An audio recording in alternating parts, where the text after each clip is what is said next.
How's it going, everyone? I'm Chris and welcome back to TARDIS Talk, where today I will be giving my brief overview of what I think of this season so far.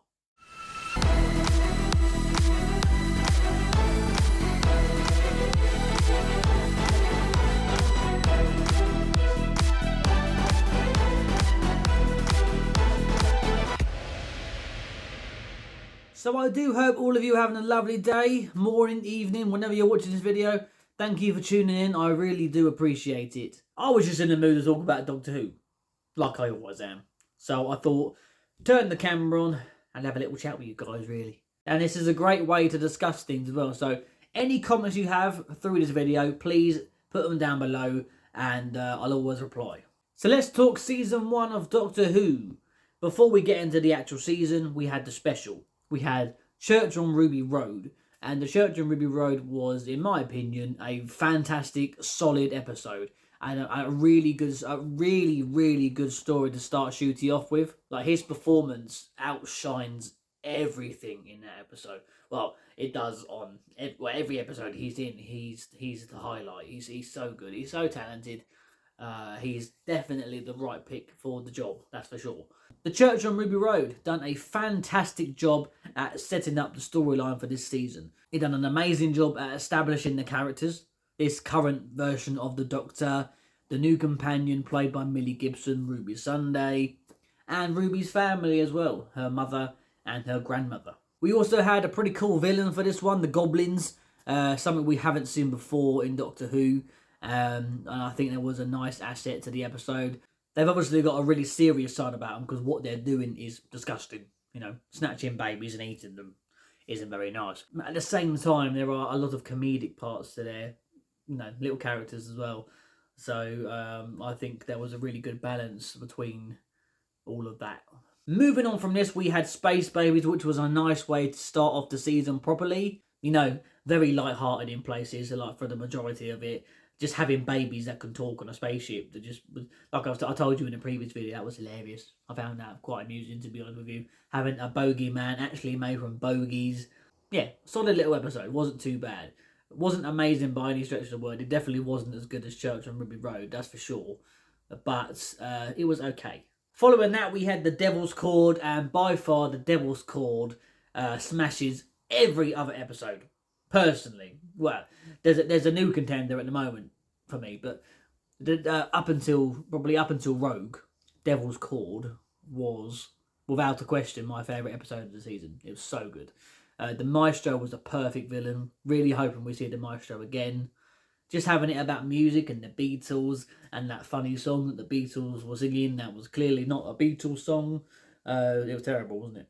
But and just the references to the Giggle and the Toy Maker, and the references to the overarching storyline of who is Ruby's mum.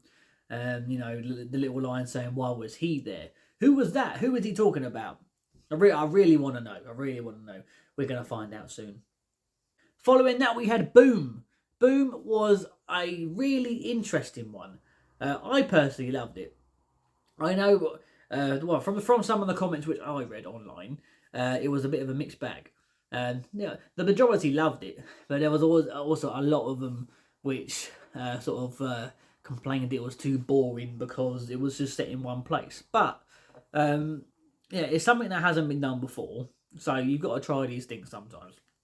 And I think it was a creative way of portraying an episode and showing the Doctor as essentially powerless and having to use his words and his mind only and nothing. He can't move, to get out of this situation. And I thought it was pretty gripping, to be honest. That one scene when that little girl, thought she saw her dad, she started running down the hill towards the mine.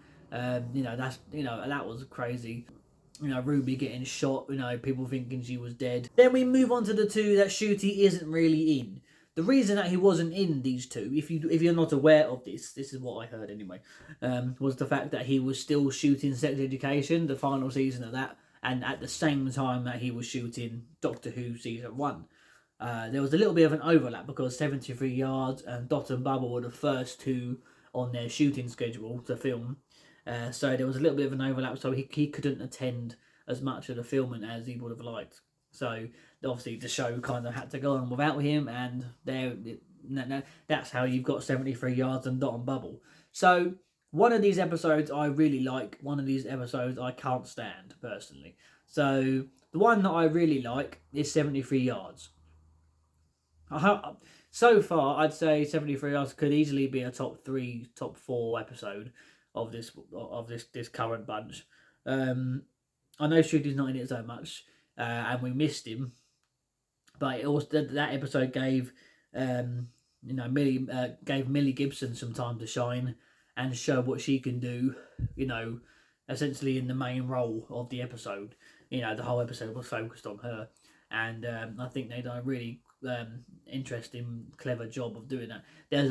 I will say there's a lot of things missing from 73 Yards.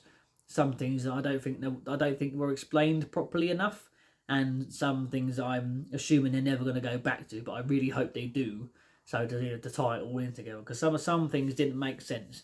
When I rewatch it, I will talk about it again with you guys, but yeah, there were moments where I was getting really confused watching it, I'll be honest with you.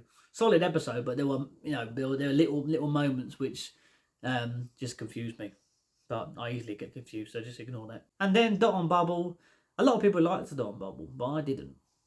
I just didn't like it. I didn't like just having the Doctor on a computer screen. I don't know what it is. I don't know. I think the episode would have benefited if he was actually in that scenario. If him and Ruby were in that scenario with her, witnessing it for themselves, what was going on. Perhaps, I don't know. That might have made it a little bit better. I'm assuming that was down to shooting schedules as well. That reason why he was only in that scene at the end. Obviously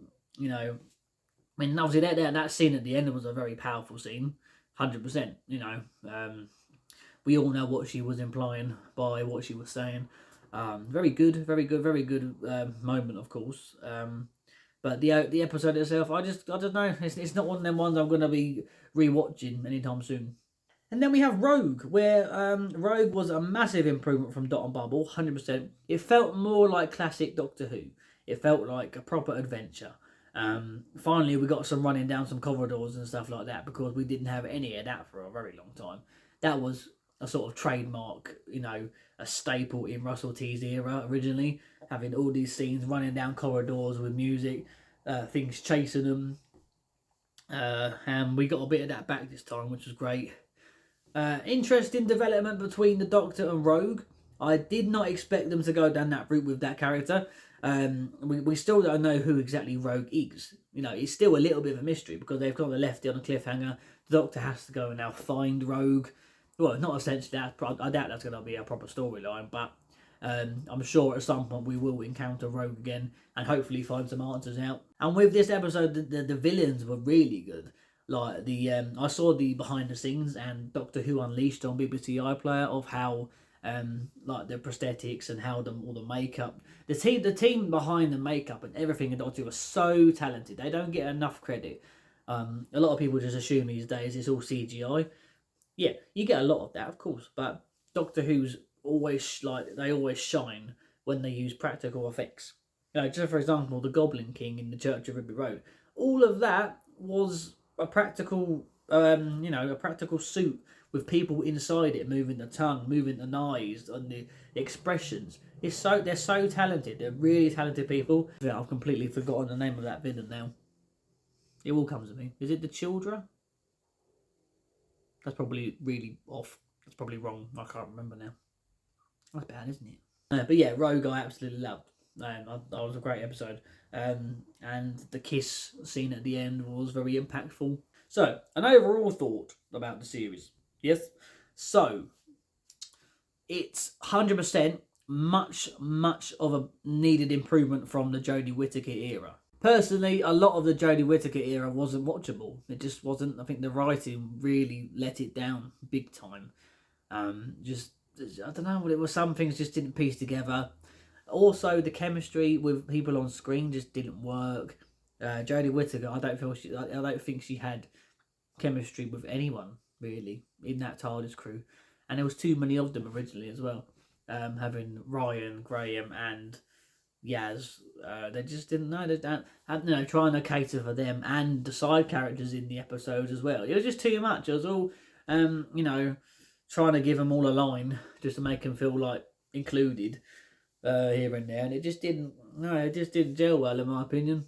No, so you know, the shooty era, so to speak, is 100% an improvement from that. But so far, I am not convinced it's better than most of the other stuff that we've seen in the past in Doctor Who. I'm talking about Eccleston's, Tennant's, Smith's. I don't think, obviously, Shooty himself, fantastic. He's definitely one of the very best actors to have played that role, in my opinion. Easily top 5. But the season itself, if we're talking season episodes alone, no, not a chance. There's episodes in there which are amazing. Are they better than the original Russell T Davies run? Are they better than the Moffat run? In terms of Moffat episodes, Boom was fantastic. But is it better than The Girl in the Fireplace? Is it better than Blink? Is it better than Silence in the Library? Am I just talking from nostalgia? No, because I still watch them episodes to this day. No, I'm not just thinking of like, oh, I used to love that episode when I was little. Yeah, of course, I grew up with them episodes as much as a lot of fans did, but I still watch them not now, and they don't feel outdated in any way. They're really good, like, you know, solid storylines. It's just, yeah, you know, and same with the Eccleston series, the Doctor Dances, you know, that two-part there, solid, absolutely solid. Yeah, so I would say the series on a whole is good, but it's not great. There are certain things letting it down. Just chemistry with, obviously, the chemistry between Shooty and Ruby is very good. It's definitely an improvement from the Whittaker era. But sometimes I feel like Ruby's character is too happy. And she doesn't seem to question the Doctor's choices very much. There isn't much conflict between the two. Not that I want them to argue every 5 minutes, but sometimes I feel like you need a little bit of that, you know? So, you know, she just sort of just goes along with what he says all the time. Maybe up until Rogue, I would say.